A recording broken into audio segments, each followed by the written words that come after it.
এবং ছাত্রছাত্রীদের, শিক্ষক শিক্ষিকাদের সকলকে আমি প্রণাম জানাই স্বামী লোকেশ্বরানন্দ মহারাজকে, যিনি প্রধান মহারাজ,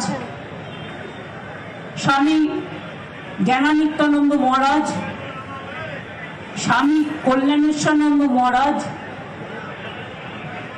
স্বামী প্রতিমুখানন্দ মহারাজ, যারা এখানে উপস্থিত আছেন। এছাড়াও বাড়িতে উপস্থিত আছেন, মানে মন্দিরে, স্বামী আদ্রিজানন্দ মহারাজ, স্বামী প্রণবানন্দ মহারাজ, স্বামী দয়ারূপানন্দ মহারাজ, স্বামী নিহিতানন্দ মহারাজ, স্বামী পুরহরানন্দ মহারাজ, স্বামী যাদবাত্মানন্দ মহারাজ, আমার chief secretary Manoj Pant, DG police Rajeev Kumar, অন্তরা ডিএম এবং এসপি কামনাশিস সহ সকল প্রশাসনের সকলকে, আমার এখানে ডক্টর রত্নানাথ থেকে শুরু করে, অসীমা থেকে শুরু করে, বেচা থেকে শুরু করে, মিতালি থেকে শুরু করে, তপন থেকে শুরু করে, রমেন্দ্র থেকে শুরু করে, কৃষ্ণা থেকে শুরু করে, সবার নাম হয়তো বলতে পারছি না, অনেক পুরোনো দিনের সমীর ভান্ডারী। এই তোমার নামটা কি গো?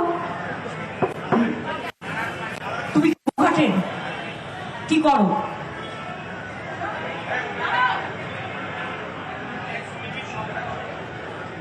আচ্ছা, সেই তোমায় আমি খুঁজছিলাম। স্বরূপ ব্যাটম্যান, হ্যাঁ, বসো বসো। কৃষ্ণ থেকে শুরু করে, চেয়ারম্যান থেকে শুরু করে, সমীর ভান্ডারী থেকে শুরু করে, আমার পুরনো পরিচিত সকলকে, এবং যারা আপনারা বিভিন্ন বিশিষ্ট মানুষরা কামারপুকুরকে ভালোবাসেন, জয়রাম বাটিকে ভালোবাসেন, আমার তপশিলি, আমার আদিবাসী, আমার সকল সম্প্রদায়, সংখ্যাগুরু সংখ্যালঘু সকলেই, ছোট বড় মধ্য সকলকে আমার প্রণাম এবং শুভকামনা জানাবো। আমি যেহেতু এখান থেকে ঘাটাল যাব, বন্যার ত্রাণের ওখানে, বন্যা প্লাবিত অঞ্চলে, তারপর ওখান থেকে মেদিনীপুর যাব, তাই আজকে একটু সময় কম থাকার জন্য আমি মন্দির প্রাঙ্গণে আগের বার এসেও গিয়েছিলাম এবং রামকৃষ্ণ পরমহংসদেবকে, মা শারদা দেবীকে, স্বামী বিবেকানন্দকে শ্রদ্ধার্ঘ্য নিবেদন করে এই প্রোগ্রামের আমরা সূচনা করেছি। ওনারা সব প্রোগ্রামে, মহারাজরা আমার প্রোগ্রামে যায়, জগন্নাথ ধাম থেকে শুরু করে দুর্গাপুজো, তাদের আশিস, তাদের স্নেহ, তাদের শুভকামনা, তাদের আশীর্বাদ সব সময় আমরা পাই। আমি তাদের সকল পাকে আমাদের প্রণাম জানাই এবং তারা আমাদের পথপ্রদর্শক, আমাদের ফিলোসফার অ্যান্ড গাইড, আমি সকলকেই সম্মান জানাই। আজকে তাদের দাবি মেনে অতিথিশালা, ভোগঘর এবং পার্কিং সেন্টারের উদ্বোধনের ফাউন্ডেশন স্টোন করা হলো। আমি সিএস এর সাথে কথা বললাম, পিডব্লিউডির সাথেও কথা বললাম। বেটার হচ্ছে আমাদের ওনারা যেভাবে গাইড করবেন আমরা সেভাবে করে দেব, এবং সেই জন্য আজকে আমি ঘোষণা করছি আরো অনেক কাজ বাকি আছে ওনাদের, যেটা জয়রামবাটি কামারপুকুর এলাকা ঘিরে উন্নয়নে সাজতে পারে, একটা তরুণ হওয়া উচিত, এখানে সাজতে পারে। সেই জন্য আমি স্বামী লোকোত্তরানন্দ মহারাজকে চেয়ারম্যান করে আমি একটা জয়রামবাটি কামারপুকুর ডেভেলপমেন্ট বোর্ড তৈরি করে দিয়েছি। তাতে মেম্বার কাদের রাখবেন সেটা উনি ঠিক করবেন। ডিএমএসপিকে রাখতে পারেন, পিডব্লিউডিকে রাখতে পারেন, অন্যান্য মহারাজদের যাদের রাখবেন আপনি লিস্টে ডিএমকে দিয়ে দেবেন, আমাদের পাঠিয়ে দেবেন, এবং আমি তাতে 10 কোটি টাকা দিয়ে যাচ্ছি, স্যাংশন করে যাচ্ছি। আজকে যে প্রজেক্টটা আছে এগুলো হবে, তাতে প্রায় 6 কোটি টাকার মতো খরচ হবে। বাদবাকিও যে কাজগুলো থাকবে করে দেবার জন্য 10 কোটি টাকা আমরা ওদের দিয়ে দিচ্ছি, যাতে ওরা ওনাদের কাজ ওনারা ঠিক মতো করতে পারে। আপনারা জানেন আমাদের সাথে স্বামীজির, রামকৃষ্ণ পরমহংসদেব, সারদা মা সকলের একটা অন্যতম সম্পর্ক ঐতিহাসিক, ধার্মিক, মানবিক সম্প্রীতি যারা বাংলাকে পথ দেখিয়েছিলেন, শুধু নয় সারা বিশ্বকে পথ দেখিয়েছিলেন। আমরা বলি না রবীন্দ্রনাথ ঠাকুরের ভাষায়,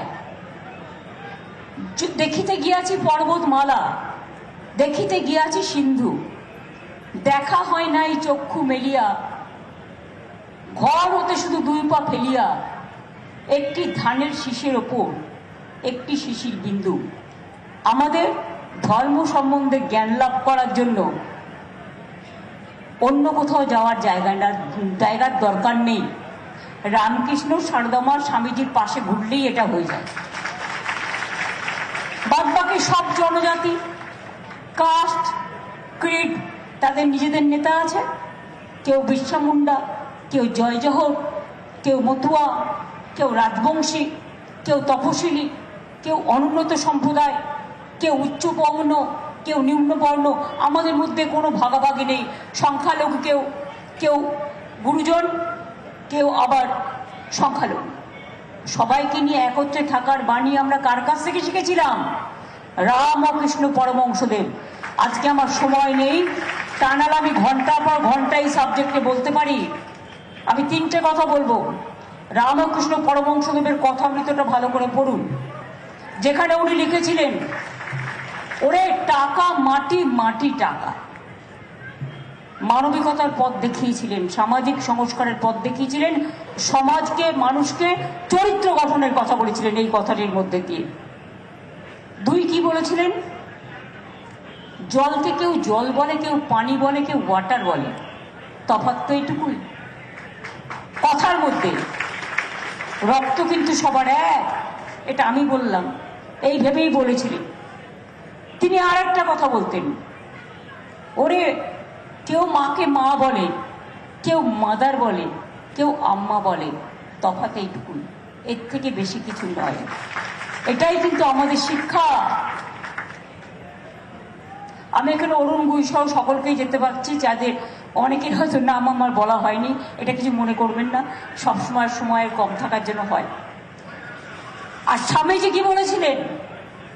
যখন ভারতবর্ষের স্বাধীনতা আন্দোলনের উত্থানের স্বপ্নও কেউ ভাবতে পারেনি, তিনি হিন্দু ধর্মকে জয় করে এলেন শিকাগোতে গিয়ে। কত কষ্ট করতে হলো, রাস্তার ধারে বসে থাকতে হয়েছে, ট্রেনের কম্পার্টমেন্টে বসে থাকতে হয়েছে, বিদেশি মহিলা তাকে স্থান দিয়েছে, গ্রহণ করেছে, শিকাগোয় বক্তৃতা দেবার সব ব্যবস্থা করে দিয়েছে। যখন তিনি প্রথম ঢুকেছিলেন, অনেকে ভাবছিল আরে এ আর কি করবে, মাত্র 39 বছর বয়সে উনি যা করে গেছেন তা আর কেউ করে দেখাতে পারবে না, এটা আমি বিশ্বাস করি। এবং উনি বলতেন, এমন একদিন আসবে, নেতৃত্ব উঠে আসবে চামারের ঘর থেকে, কৃষকের ঘর থেকে, নিম্ন বর্ণের ঘর থেকে। অনেক চিন্তা করেই বলেছিলেন। তিনি বলেছিলেন, unity is strength and weakness is fall. তিনি বলেছিলেন, ডিভাইড ইজ ফল। তিনি বলেছিলেন, ভারতবর্ষের কল্যাণই আমার কল্যাণ, ভারতবর্ষের মৃত্তিকা আমার গর্ব। তখন ভারতবর্ষে ইউনাইটেড ছিল, একসাথে ছিল। তিনি কোন ভাষায় কথা বলতেন?